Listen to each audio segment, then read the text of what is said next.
আপনারা মিডিয়া করুন সবাই মঞ্চে যান, সবাই মঞ্চে যান।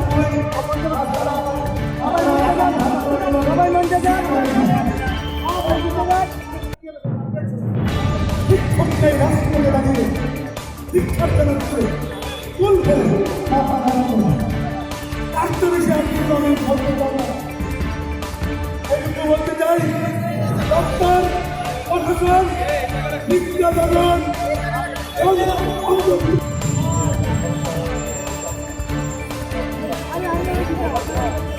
আপনারা মিডিয়া করুন সবাই মঞ্চে যান, সবাই মঞ্চে যান।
শিক্ষা দপ্তরের বিরুদ্ধে তীব্র ধিক্কার জানাচ্ছি। আপনারা দেখেছেন সোশ্যাল মিডিয়ার মাধ্যমে আজকে কয়ের আমপুরায় আমাদের শিক্ষিকা রুমি দেববর্মা কতটুক বেদনার থেকে সুইসাইড করে ওনার 13 মাসের বাচ্চাটাকেও সুইসাইড করার জন্য বাধ্য করেছেন।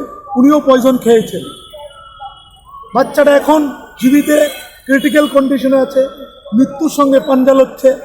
কিন্তু বাচ্চাটার মা, যিনি আমাদের 10,323 শিক্ষক, ওনার স্বামীও শিক্ষক, আজকে 9 মাস ধরে কোনো ধরনের বেতন নেই, স্যালারি নেই, তাই আত্মহত্যার পথ বেছে নিয়েছেন।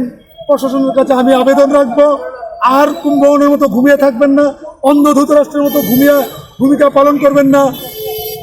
আজকে এইভাবে আমরা 79 জন শিক্ষককে হারিয়েছি। আজকে আমাদের যিনি প্রয়াত হয়েছেন, অকালে প্রয়াত হয়েছেন, ওনার মৃত্যুর সময় হয়নি, খুব অল্প বয়সে 34 থেকে 35 বছর হবে রুমি দেববর্মা, তিনি আজকে সুইসাইডের পথ বেছে নিয়েছেন। 5টার সময় আইএলএস হসপিটালে প্রয়াত হয়েছেন।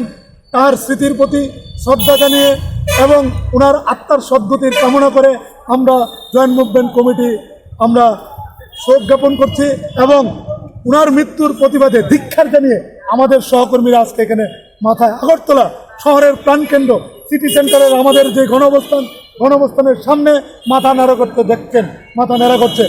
এই ভয়ঙ্কর চিত্র ভূভারতে আছে কিনা আমার সন্দেহ আছে। ত্রিপুরা রাজ্যে একটা নজিরবিহীন ঘটনা হয়েছে। 13 মাসের বাচ্চাটাকে মা কতটুকু বেদনার থেকে, দুঃখের থেকে শিশুটাকে বিষ খাইয়েছেন, তারপরে নিজে আজকে আত্মহত্যার পথ বেছে নিয়েছেন। আমার সত্যি আমরা বাকরুদ্ধ, সত্যি আমরা মর্মাহত, ভাষা নেই, গান হারিয়েছি, কোনো আর কিছু বলার মতো আমার কিছু ভাষা নেই। প্রশাসন যাতে অতি শীঘ্রই ঘুম ভেঙে আমাদেরকে স্কুলে যাওয়ার সুযোগ করে দেয়। এই মৃত্যু মিছিল দীর্ঘায়িত করবেন না। এই মৃত্যুর জন্য শিক্ষা দপ্তর, শিক্ষা সচিব, শিক্ষামন্ত্রী দায়ী পরোক্ষভাবে। শিক্ষামন্ত্রীর বিবৃতির ফলেই আমরা দেখছি, শিক্ষামন্ত্রীর বিবৃতির ফলেই আমরা একে একে সহযোদ্ধা সহকর্মীকে হারাচ্ছি। আপনারা দেখেছেন ইতিমধ্যে 2 জন উপজাতি শিক্ষক শিক্ষিকা প্রয়াত হয়েছেন। এর আগে কিছুদিন আগে বিলুনিয়ায় ভাত খোলাতে আমাদের সদ্য শিক্ষক উত্তম ত্রিপুরা সুইসাইডের পথ বেছে নিয়েছেন। আজকে সেই অবিকল শিক্ষিকা পিএইচডি এই গোল্ড মেডেলিস্ট শিক্ষিকা, ওনাকে তকমা লাগিয়েছেন কি অযোগ্য। তার জন্য তিনি 9 মাস ধরে কোনো ধরনের স্যালারি নেই, দুজনেই স্বামী স্ত্রী, দুজনেই 10,323, তাই উনি আত্মহত্যার পথ বেছে নিয়েছেন। আর কত মৃত্যুর মুখ দেখলে আপনাদের ঘুম ভাঙবে, এটুকুই আমি রাজ্যের মুখ্যমন্ত্রী, শিক্ষামন্ত্রীর কাছে বিনম্রভাবে আবারও প্রশ্ন করতে চাই। স্যার, এই মৃত্যুর মিছিল, এই আত্মহত্যার পথ বন্ধ করুন, আমাদেরকে স্কুলে যাওয়ার সুযোগ করে দিন, আমাদের সম্মান আমাদেরকে ফিরিয়ে দিন। আর যদি কোনো ধরনের আত্মহত্যার কোনো শিক্ষক শিক্ষিকা বেঁচে নেয়, তার জন্য শিক্ষা দপ্তর, যিনি ডাইরেক্টর, শিক্ষা সচিব এবং প্রশাসন দায়ী থাকবে, এতটুকুই বলবো। বর্তমানে ওনার ছেলে কেমন আছে?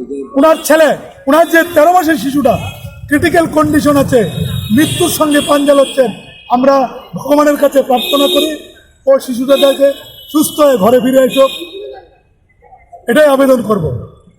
এবং এই শিক্ষিকার ফ্যামিলিতে যারা আছেন তাদেরকে আমরা সংগঠনের পক্ষ থেকে গভীর শ্রদ্ধা এবং তার পরিবারের সদস্যদের প্রতি গভীর সমবেদনা জ্ঞাপন করছি। ধন্যবাদ।